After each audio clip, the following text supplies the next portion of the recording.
did you make of his performance against Man United? Great question, Tel. Great question. Because Mainu like just kept him so quiet. I think everyone's going a bit. Honestly, I think everyone's going overboard. To be honest with you, I think it's his second game for the club. I'm not sure we've even established who's our starting kind of like midfield or how we're going to have the balance of playing in certain games. I feel like we've kind of been experimenting. Everyone online seems to think that he's going to play as like a left 8. Potentially, some people say maybe on the left wing. We're going to have to see, because I'm personally not sure where he's going to play. I don't quite see the vision. He has to start. He just has to start. I mean, for that money, I want him to start and I want him to have an instant impact. But I think, considering he's just come in and the amount of change that's going for our midfield, if he was to be an 8, I'm not going to bash him over 2 games when those connections haven't even been made. I'm not even sure the whole Arteta even knows exactly or has executed those connections within the team. And he even said that in his post-match. So I'm not worried. I'm giving him more grace than maybe other people are. I'm just going to... He's still very young. He's He's come off the back of an unfortunate season with Chelsea, but it's not even disrespectful to Chelsea. But even you guys can say, like, I don't think anyone played great for you last year, but there was so much going on. That doesn't mean people in your squad are bad players. There was a reason why Tuchel wanted him. I've got faith in him. I've got a bit of faith in him. I'm just not sure where he fits in. Colin, I would say of all clubs, I think Arsenal fans take friendlies the most seriously. Again, Colleen, I heard the way they were talking pre-match. The way they were talking pre-match. I'm not saying names, but the way people in the group chat were talking before they kept talking about the 4-0 that you beat Udinese last season. Crazy. They said last summer that they went for the league and they started the league well because they battered you guys 4-0. And then when I was running 21 rows celebrating, so everyone said, "Why are you celebrating a friendly?" I don't get it, But back to the Kai Havertz point, I just find it crazy how Arsenal, and this is, I swear, this is not me hating, but like Arsenal are meant to go for the league again this season. When I say go again for the league, is like at least competing, okay? And I think Arteta created a 65 million pound or euros, whatever it is, problem for himself. Because I don't think this was the season to experiment and, trying to discover the misunderstood Kai Havertz. I don't think this is the priority this season. The priority this season was, if Xhaka leaves, we're going to get in one midfielder who's hopefully an improvement on Xhaka, slot him in, play the same brand of football that we played last season with slight improvements and a little bit more depth. The Kai Havertz thing, to me, I'll tell you something. I appreciate that you have faith. I was sitting 20 yards behind that goal. This guy did not make a single shot in the warm-up. Not the game, I think there's some slight differences, though, in our cadences, even outside of, in terms of our system. So we started we don't normally press in a 4-4-2. We were pressing in a 4-4-2 and out of possession with Kai Havertz leading it with Nketiah in that first half, which was slightly different for us. But don't you think that leaves Rice exposed, though? And I don't think that Rice is a good 6 on his own. But I think that in his first season. I think that first half, though, I think that was very much experimental from Arteta. Rightly or wrongly, if he wants to experiment in a preseason game, is up to him. I think we also have other options in that 8. We also have Smith Rowe, who's forgotten about by a lot of Arsenal fans the season before last, because last season he was injured for the whole season. He was fabulous. So I think I do agree with you, though. I do think 60. It feels like a £60 million risk, but Arteta knows his head is on the block if this doesn't work out and we don't win the league. I think he's going to be stubborn and he's going to cost himself. So that's the risk he's got to take with that. So, quick question then for the panel. I want to throw this at the rivals. It looks like one of the talking points I wrote down today was Thomas Partey staying, and it looks right now when you read the reports that Thomas Partey will stay. If Thomas Partey stays for Arsenal, I don't see. We know Odegaard's starting; he's captain. We know Rice is starting, 105 million. Surely nobody believes Arteta is going to bench Kai Havertz. Sorry, bench Thomas Partey for Kai Havertz.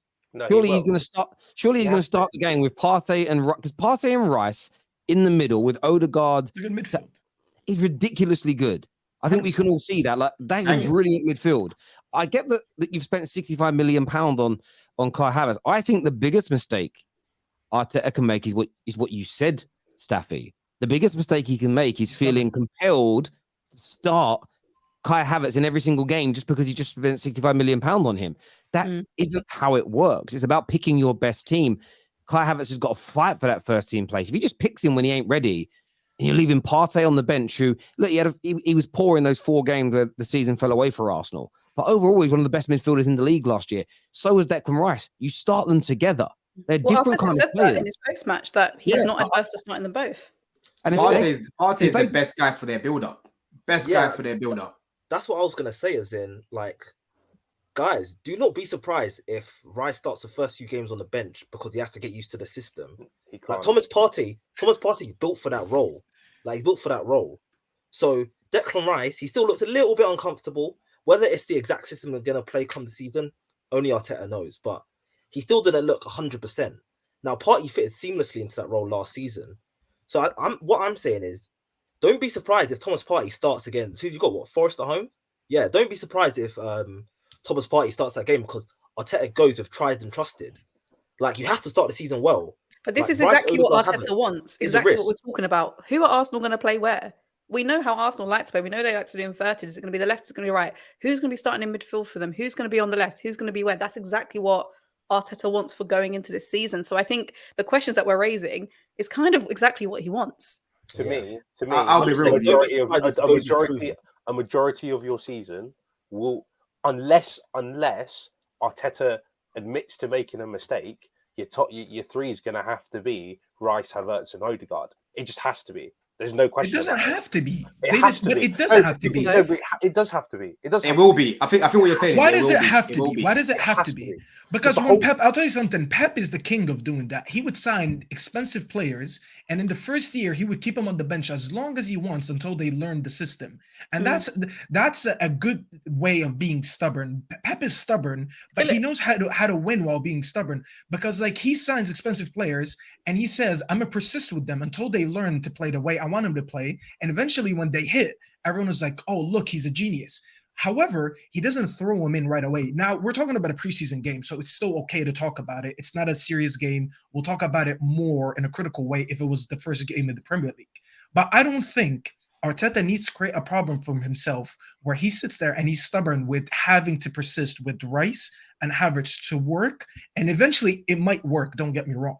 But you don't want to start the season slow because you were trying to prove something. And yes, when it works, maybe it costs you a few points along the way. You can go back to what you know, which is Partey and Odegaard, and you bring in just one extra midfielder who's new, so aka Rice, because you don't have to start Havertz. I don't care about the money. Realistically, you have to start Rice because he is an essential player in that midfield. He learns the system, and then you can start trying Havertz in multiple places. Now, this way of me saying that, like, if I'm Arteta, if I'm doing that, this is enough way of me, like, getting one player to learn the system while not being too stubborn and cost myself points or cost myself a few games in the beginning of the season, because it's not that important to fit in Havertz right away. What's important is starting the league strong again. That's just my opinion, though. I don't think Rice has been brought in to play as an 8, in all honesty. I think he's going to play in that 6, and I think Kai Havertz is going to be their 8. So he's going to have to hit the ground running. You know, I've described his attributes already. For me, he's not a left centre mid. I know it's only 2 games for you guys, but for us, it's 3 years of watching this man. Do you know what I mean? I had 2 years of patience with Havertz. It's only last season when I lost my patience with him completely. Do you know what I'm saying? So it's not going to work with him in left centre. But at Chelsea, he played 11% of the time on the left. He played 65% of his time up front, and the rest. And he was poor when he played on the right. When he first came in, he started as an 8, and he was but across his whole time at Chelsea, he's played 11% on the left side. Yeah, but the whole reason he was over there is because he couldn't do it in the midfield in the first place. But he spent most of his time up front, and you're saying that didn't work. No, but we played him in that. We played him in that left centre mid role. The same guy that I remember a game against Burnley he had when he beat him. I think you're missing the point. Chelsea fans are saying nothing worked.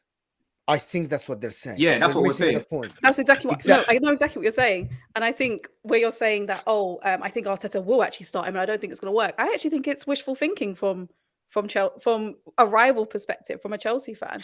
You think he's not going to start? So your answer is that you think he's not going to start? Once it, Killian, you can't call that wishful thinking because we've been watching the guy for 4 years. Like, you can't call it wishful thinking. I do think you guys want him to not succeed at Arsenal. No, of course. No. At the end of the day, yes, no. I do. We're talking football. We're talking football. Speaking, having watched him for thousands and thousands of minutes. So you think a 24-year-old coached by another coach it's impossible for him to improve. I'm not saying we're we're not saying saying he it's can't impossible. improve. Let me just. We're speaking on our experiences. The same guy that won you a Champions League. I think Havertz again. No, Terry will tell you I was one of the guys who backed Havertz to the hill. I still don't want to sell him. I still don't want to sell him. I didn't want to sell him to Arsenal either. I don't want to sell him to Arsenal, but I think he does have potential to be very good at Arsenal. However, not as an 8 in the midfield. He's not going to be able to do it in the Prem. He's not my favourite in an 8 either. But if Arteta thinks that he can, if Arteta thinks he can coach him there in an 8, then I'll tell you now with confidence, it won't work. It won't. Well, it's not going to work. Khalid, I look at the basics. I know Arsenal fans are saying like, oh, he has to get used to the system. He has to build a lot of chemistry and all of these things. I go back to that first game that I watched in pre-season of you guys when Kai Havertz made his debut. Yeah, that 16-year-old kid. Number one, he looks more physically ready for the Premier League than Havertz does. That's the first thing. And number two, when he was actually on the pitch, he was showing me something. Same thing as Mainu, 18 years old, showing me something. Kai Havertz has just come into this club, 65 M's, over 200k a week. He's one of your highest paid players. I don't care about systems and all of these analogies and whatnot. Show me the basics of the game. Demand the ball. Drive with the ball. Try to show your fans something. Has he shown you anything since he's been here, apart from that volley and that skills challenge where he flopped? Are we really going to? I'm not saying write him off because of preseason. I'm not saying write him off because of preseason games. I'm just saying break it down to the actual basics of football. Just break it down to the basic level of football. Wanari, how can a 16-year-old show you up and is playing in midfield? How can Mainu, an 18-year-old, show something? And Kai Havertz does nothing on the pitch. I think, guys, I think, Colleen, I think you're looking at it from the other side. I'm saying, being from outside, I'm looking at it. Kai Havertz, he has to prove that he can get back to the Leverkusen form. It's not the other way around. It's not that we have to be patient watching him. He flopped at Chelsea for 3 years. These 3 years this is the history of him. This is the recent history. That Leverkusen form, it's 4 years ago now. It's gone. It's done. It's Arteta has to find that form again. And it's very hard. I haven't seen it before. I haven't seen a guy flop for 3 years and rediscover the form. It's the other way around. You're telling us you're judging him exactly of 2 seasons. Point I made to begin with. We are not. So we are not judging him of 2 seasons, of 2 games. We're judging him of 3 seasons at Chelsea. But that's exactly what we're judging him off. That's the point. That's the exact point I made to begin with. When we first started talking about this, I said that I think 60 million for Havertz is a risk because I'm not exactly sure what Arteta's plans in for him, because he can play in between the lines. I don't like him as a striker. It seems like he's going to play as an 8, but no one's quite sure yet where he's going to play or how he fits in.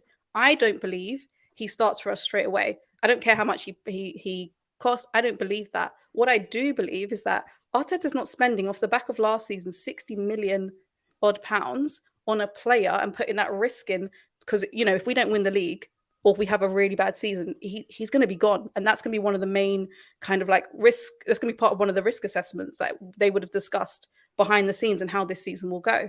I think he'll end up being on the bench and being slowly put into whatever plan Arteta has for him.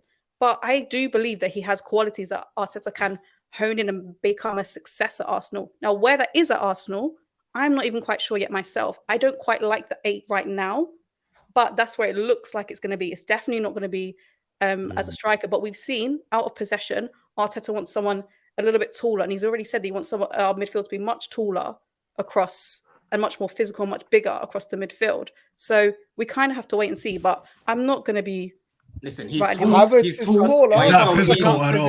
Not physical. I hear that, guys. Pre-season. I want to go to some of these super chats.